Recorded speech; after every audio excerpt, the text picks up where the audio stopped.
Shalom Bracha les très chers amis, Moadim le Simcha, Chagim Uzvanenu Sasson. Nous sommes Chol HaMoed Pesach. Et juste une pensée que je voulais partager avec vous.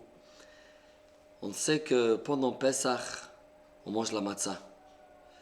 Chamim nous explique que la matzah, c'est le pain de la libération. Comme on dit dans le Seder, Matzazu shanu achlim al shumma. Pourquoi on mange ce matzah?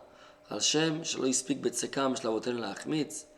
La pâte que nos ancêtres ont préparée en Égypte n'a pas eu le temps de lever.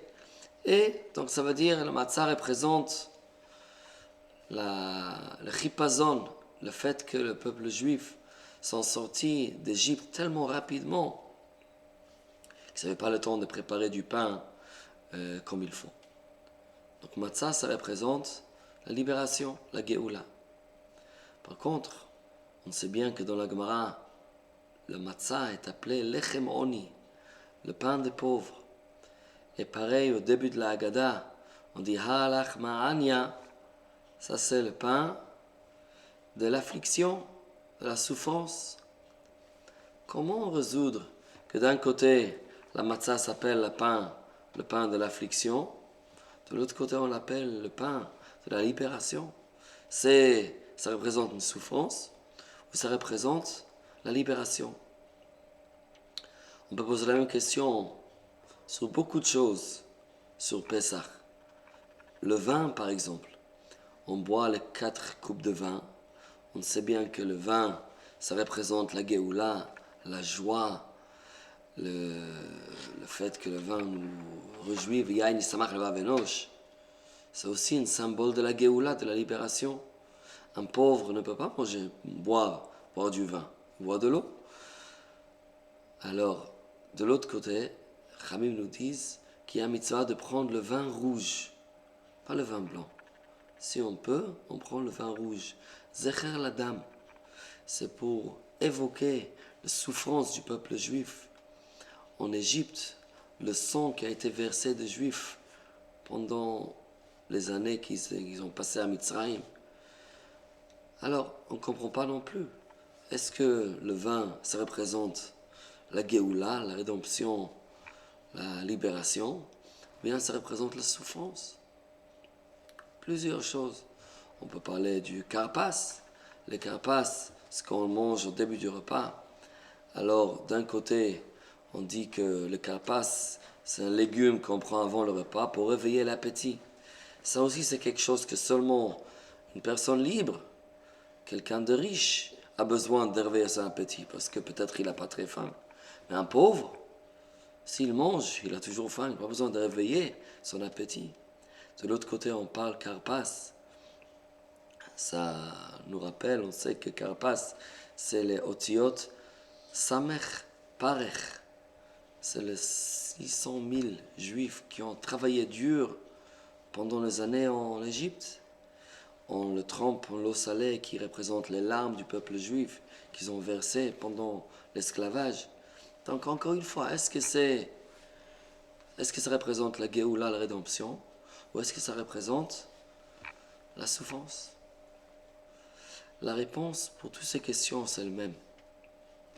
On sait que le peuple juif devait passer 400 ans en Mitzrayim, en Égypte. Ça, c'était ce que ça a été prévu. Hachem avait promis ça à Avraham Avinu. Bien avant la descente en Égypte, Hachem a dit à Avraham, Yado Ateda, sache-toi, que tes enfants vont être des étrangers dans un pays qui ne les appartient pas. Et ils vont travailler dur, on va les faire souffrir pendant 400 ans. Pourtant, combien de temps le peuple juif sont restés en Égypte? Ils sont restés 210 ans. Si on fait les calculs, 210 ans. Qu'est-ce qui se passe? Est-ce que c'est 400 ans? Est-ce que c'est 210? Alors, Khamim nous explique qu'en réalité, ça devait être 400 ans. Seulement, avec le Koshi Hashibud, avec l'intensité de l'esclavage et la souffrance, Ça a enlevé des années de l'esclavage du calcul des 400 ans. Là, ils ont fait 210 ans et c'était comme 400 ans. Ou bien parce que le peuple juif, on a eu beaucoup d'enfants. Ils ont enfanté 6 en une fois. Donc là aussi, le nombre de personnes était plus concentré.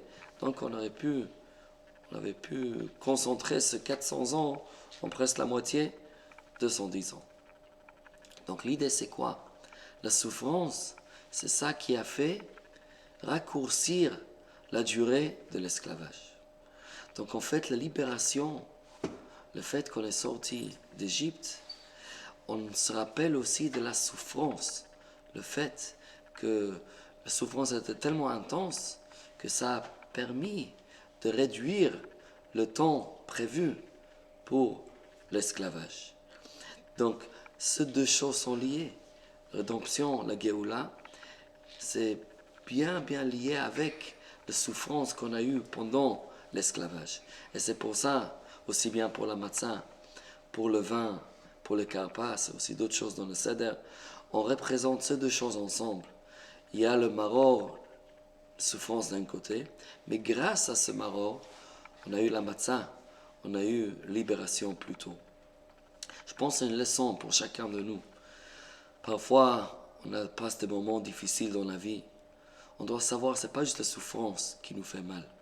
Mais parfois, cette souffrance, ça peut nous épargner des choses bien plus graves. Et avec cette souffrance, avec ces petites épreuves que nous avons dans la vie, ça ramène la Géoula, la rédemption, notre libération pour nous tous. Amen, Keli Ratzon. Chag Sameach et Shabbat Shalom.